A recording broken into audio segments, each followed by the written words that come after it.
And he took the cup and gave thanks and gave it to them, saying, Drink ye all of it, for this is my body, for this is my blood of the New Testament, which is shed for many for the remission of sins. Imagine this.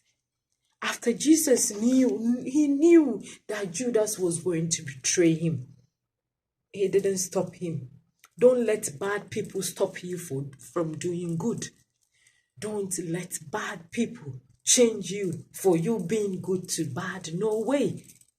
Don't let bad people around you stop you from doing good. Never let what somebody has done to you or what they did to you stop you from being good. If you are good, you are good. It's a spirit that God gives. I know there are some houses they will tell you, don't go to this house. Don't go there. If they say don't go there, you don't have to go there. But they know what they are talking about. It's not every house that you have to go. If you are good, if a house is good, they are good. They can go through a lot in that house, but that will not stop them from worshiping God. That will not stop them from their maker. It doesn't matter what we go through. We are willing to do what is right in the presence of God. Even though he slay me, I will still trust him. This is the kind of house I am talking about. We don't understand what we go through. We don't understand why God keeps bringing sorrow, but we still trust him because we know that he is the controller of the universe. Nobody is in control of your life. If the Lord doesn't give your enemies permission, they don't have anything. Remember Job? The devil told him, you have built a hedge of protection around him, so I can't do anything. That goes to every believer. He's got his protection around us. So if he doesn't give the enemy the permission, the enemy don't have any permission in our lives. And whatever you go through in this life, you have the strength to go through it. He will not give you more than what you cannot take. So what you are going through you have the strength to go through it. But I say unto you, I will not drink henceforth of this fruit of the wine until that day when I drink a new wine with you in my Father's kingdom. This is the kingdom that we are waiting for. I don't care what they say. I don't care what they think. What I am waiting for is the new wine in our Father's kingdom. That is what I am looking for. That is the treasure that I want. The treasure that nobody can take from me. And when they have sung a hymn, they went out into the Mount of Olives. Then said unto them, all ye shall be offended because of me this night. For it is written, I shall smite the shepherd, and the sheep of the flock shall be scattered abroad. But after I am risen again, I will go before you in Galilee. That was his promise. Little did they know that when they were saying, crucify him, there will be a resurrection power. It doesn't matter what you are going through. There will be a day, crucify him. They will say, crucify him. Where is your God? Where is your God? The same way God did not respond to Jesus when he was on the cross. The same way he's not going to respond to your cry. It's not every cry that he responds to. That's what we have to know. You wouldn't understand. It's not every cry. But if you really want the throne, you have to go through the trials and the tribulations. Peter answered and said unto him, though all men shall be offended because of thee, yet I will never be offended. Jesus said unto him, verily I say unto thee, that this night before the cock crow, thou shalt deny me twice. That is the human nature. This is the human nature. We can't do whatever we say because we are not God. We can't keep our covenant. This is the human nature. Get this right.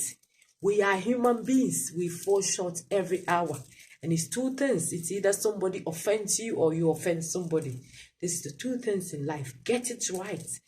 And don't let the offense get into you. Put it away and move on.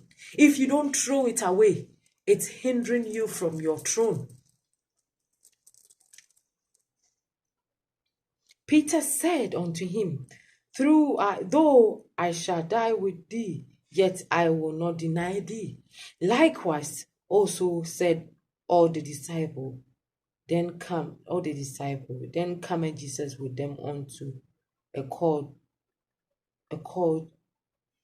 place called Gethsemane, and said unto the disciples, sit ye here while I go and pray in that. May the Lord bless the reading of His word. This is very painful. It is painful, but this is what we have to know in life, that this is what is going to happen. So far as you are for Christ, it's not going to be easy. He didn't promise us that. He says, I am going, but I'm not going to leave you comfortless. It's not going to be an easy road for you. But know that He is still there with you. His promise is that He's not going to leave us. It wasn't easy for Jesus when He was praying and He was thinking that His friends were going to be with Him. He thought His friends, the closest, were going to be with Him. He came. The spirit is willing, but the flesh is weak. This is the human nature. The spirit is willing. I know it's not easy, but the spirit is willing, but the flesh, our flesh controls us. It controls us. It does control us. Our flesh controls us. I don't know what you are facing. I don't know, you are saying, I don't understand. I don't understand. I know that you don't need to understand everything. All you need is to trust Him and know that He loves you. For God so loved the world, that's why He gave His only begotten Son, that whosoever believeth in Him should not perish, but what? Have everlasting life. You don't need to understand everything. Know that He's still on the throne. He is still interceding on your behalf. He's still sitting at the right hand of God the Father Almighty. That is His promise for you. Don't worry about your pain. Glorify God for the victory He has given you over your enemies. Because He says, no weapon that is formed against you shall prosper. He's also said that when the enemy shall come in like a flood, the spirits of the Lord will what? Set up a standard against them. Because when they think that they are planning, that God doesn't know. What is it that our Father doesn't know? He knows everything. So when they come in like a flood, the Spirit of the Lord will what? Set up a standard against them. Thank you so much for watching me. I pray that God should keep you today. God should keep you this week. God should keep you this month. God should keep you this year. Enjoy the rest of the day. Enjoy the rest of the week. Enjoy the rest of the month. And enjoy the rest of the year. And until we meet again, shalom. Know that God loves you and He wants the best for you. And love you. The peace of God be with you and your entire household. Love you all. Bye now.